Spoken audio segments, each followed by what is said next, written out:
homogenized worship? Has the capital C Church just become a bunch of carbon copy clones of the Hillsong, Bethel, and Elevation churches? We're going to talk about it today, and if it's a problem. That's straight creamer. Wow.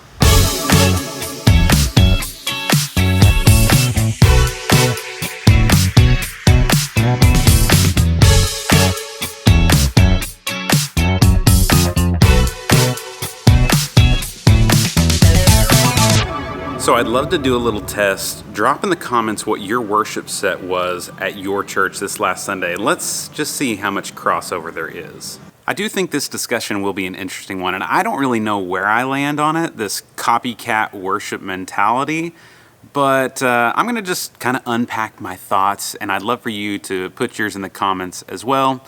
It's time to get things fired up, though, around here. Don't you wish sometimes you could just snap your fingers and everything was just powered up and ready to go?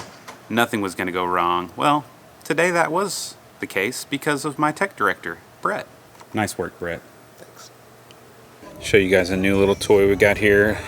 A little dolly system from Came TV that they've sent me to try out. It's a motorized little unit there, and it goes pretty decently fast for sermon time. We'll bring our roaming camera and put it over here, so we'll see how that goes. He got a new house. I did. I helped him move on Saturday. Yeah. Only for an hour. Yes. Because everyone had already done everything. Yes. This is the most important investment that we've made in a long time. Magnetic. $5, Office Depot. And we don't forget things.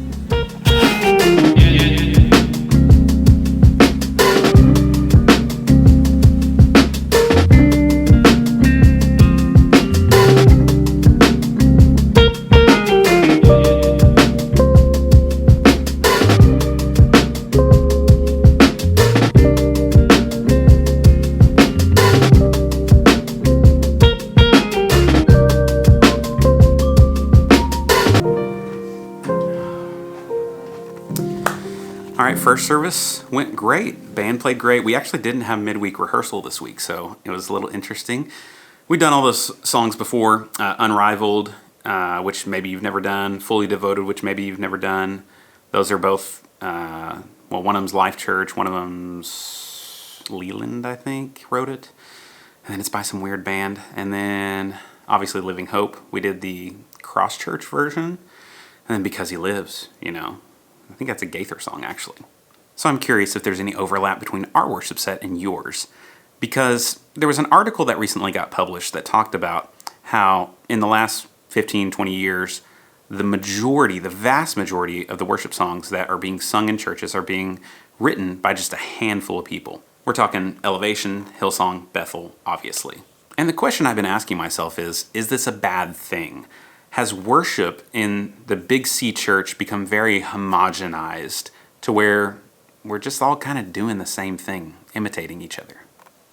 And I think that this has all just been created mainly from the internet and social media. We have access to what churches are doing anywhere in the world if they post it online.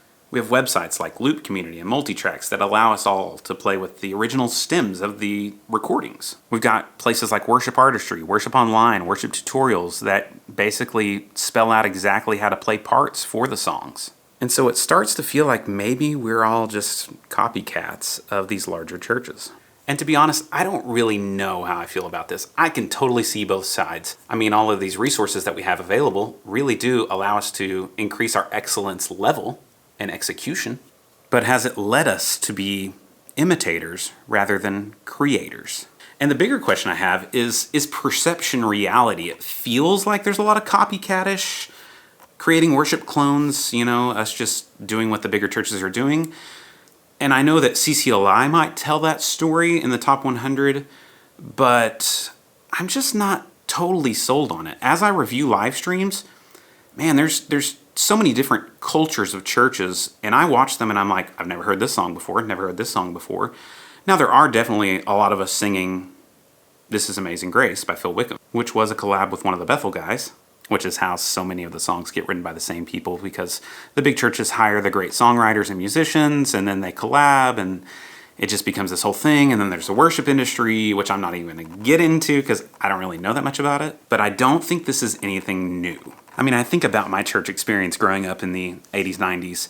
If you went to one First Baptist church in Oklahoma, you had seen them all, right? You got Baptist hymnals. We're all singing the exact same songs. You've got pews, the same kind of color carpet schemes, even. You got the placards on the wall showing your attendance and your tithes. News traveled slower, and maybe it took longer for trends to change than it does now. But it really is not that new. Even the idea of having a small group of voices writing the songs the church is singing isn't new. You think of Fanny Crosby and John Wesley, like they wrote hundreds of songs. But is there a danger in just trusting that if a song's at the top of the CCLI and being sung by thousands of churches, that it's actually good and scriptural and meant for you to sing at your church? But is it arrogant to think that if a song works in thousands of churches across the world, that it wouldn't work for my church and that I should be only sharing original songs that are specific for my local body? So it really is like a nuanced discussion, I feel like. This homogenization of the worship culture that we live in. I think something else that contributes to this is how churches want all three parts of the production triangle. They want it to be cheap, they want it to be done fast, and they want it to have high quality. So let's say we're looking for a new song. Well, we want to be able to access it pretty cheaply. We need to be able to get our team on board with it quickly, and we want it to be done really well. Typically, you can only get two of those things. You can have it fast and cheap, but it's not going to be good quality. You can have it good quality and cheap, but it's going to take a long time. But we want all three, which leads us to these mass-produced, easy access things for our churches to latch onto. We can trust that they're done well because of maybe the vetting process other churches have done with them. I mean, I've even had the thought of like a new song that comes out and I want to do it, but maybe the tracks aren't available, the charts aren't on praise charts yet. I don't have the time to create all those usually, and so it's like, let's just wait until those come available, because that is a thing that we value utilizing here at my church. And I think I'd say if this like homogenization of worship culture makes you sick to your stomach, you have like a lactose intolerance for it, that may be just God prodding you to create. I heard someone say that there's this 99-1 rule of creation, that 90% of the world is consumers. 9% of the world will actually engage with maybe content published online, but there's really about 1% of the world creating fresh content for online. And I think maybe that can be true of our churches. But again, it's like, do we value creativity over engagement? Being original doesn't make you holy. Being Christ-like makes you holy. And it's not just worship ministries that battle this, right? Our education ministries, our kids ministries, youth, they're all using curriculum that's mass-produced either by Lifeway or Orange or something like that, unless you have a team of people that have the time to invest in writing fresh new curriculum. But even at the end of the day, is that necessary? I mean, God has created your church uniquely for the location you're in, yes, but we all have the same mission, right? If you look at a purpose statement of a church, it's all basically live for Christ, love people, make disciples. However you want to make it fancy for your church, you contextualize it. But at the end of the day, we're all doing the same thing. So why not use these tools that have been made available to us for our ministries? I don't think there's anything wrong with it, but I believe there are times for us to stretch that creative muscle that God has put in us. And one thing I've come to realize about myself is I think I'm more of a curator than a creator, if that makes sense. I don't always have the freshest, totally new ideas and what's new under the sun, right? But I feel like I'm good at curating and finding different elements and different things and making those come together for like a cool museum display that you might walk through that's been curated, creating that experience for our church to worship together. And listen, by the time you are on trend, you're behind the trend. Things move so fast now, like we're going to get an LED wall and then all the churches will be like, oh, we're just going white walls with overhead projectors. The Gen whatever is really longing for the liturgical movement. And then as soon as you switch to that, it'll be something else. So I think there is value in being uniquely you as much as you can. But I don't know that I'd worry too much about the homogenization, the worship clone idea. But whatever you do, have a measuring stick to to put things up against before you just start implementing them in your worship ministry. And what's that? I think it's a purpose statement for your worship ministry. Ours is that we want to lead people with excellence and authenticity while creating biblical avenues for people to worship Jesus. So if it doesn't line up with that, we're going to try not to do it. So I'd be interested to hear your thoughts on this, because honestly, I don't have mine settled. I just wanted to kind of unpack this because I think it's something that we're starting to maybe feel in our hearts a little bit, if you're like me. And I just want to wrestle with it a little bit. All right, time to go get ready for second service. It's going to be awesome.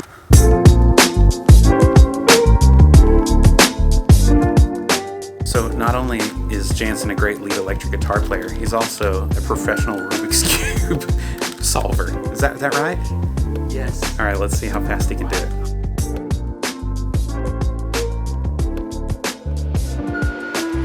My favorite person is at church today. Where? I see her. Hi, Eddie.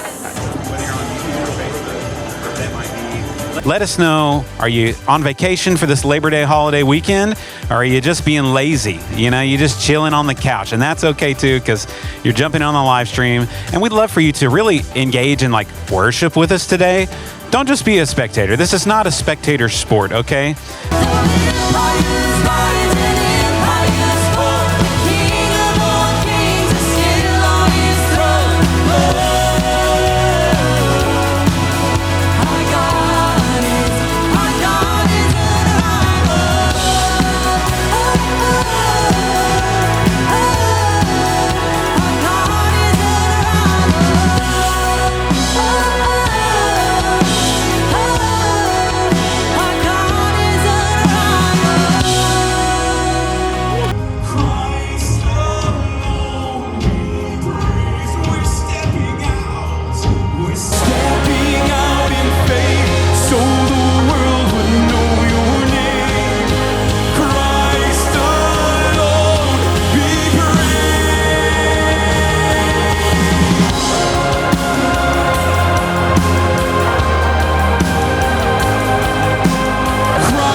my living bridge.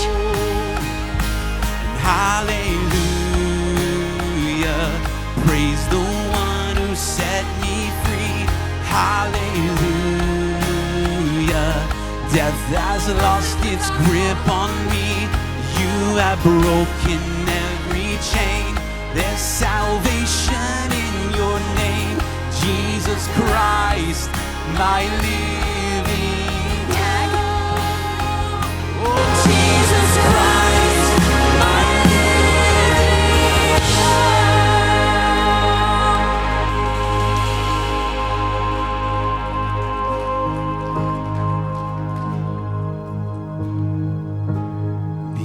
Because He lives, I can face tomorrow. Because He lives, all fear is gone. Because I know He holds the future, and life is worth living just because He Man, second service went great. I just love getting the lead with my team. Like, they're just so talented, and I hope I tell them that enough. I'll be sending out some texts probably this afternoon to everybody involved. Great job, though, if you're watching this. Now I'm in my office. I've got the service going up on my TV, and I'll listen to Clayton, and then I unfortunately am the chat host today for our live stream. So we use Restream, which is chat.restream.io. I can chat with YouTube and Facebook from here, and so I'll just try to interact that way before I have to go up and finish with my last song. All right, let's look at some comments from the last vlog that we did. It was when I was at Falls Creek this summer, actually, which was an amazing experience. If you haven't watched the vlog, go back and watch it. Jance says, that hotel montage had me laughing so hard, I actually spit out my water. Yeah, it was not the nicest of accommodations, but I mean, for a camp, I've definitely had much worse. But yeah, try to make it look luxurious. Z Sugar Daddy says, you're the real deal, brother. Authentic, humble, kind, driven, loving, super proud of you. You know what? That is super encouraging, so thank you. The Elijah Markin says, so awesome, encouraging to see what God has done in and through you, brother. Thanks, man. I appreciate it. And then Russell Bus says, the shirt find, fire. That was so crazy. If you haven't seen that, go back and watch it. I'll try to link to it in the description of this video. It was a crazy experience. Ethan on the Falls Creek media staff says, it was so awesome having you guys at week 5. This video is awesome. Ethan, you are awesome and an amazing bass player. Sydney says, I was there this week and was wondering where I could stream the Jesus Period song. It was one of my favorites. Well, that kind of ties in with this video because that was an original song that was written for the camp by my friends Eric Wall and Cody Dunbar. I'll link to that in the description as well. It's on Spotify. It's called Jesus Period. And you know what? It really went well, and it tied in with the theme of the camp. Yeah, Falls Creek was a blast. But I'm excited to read some of your comments on the topic of this vlog today.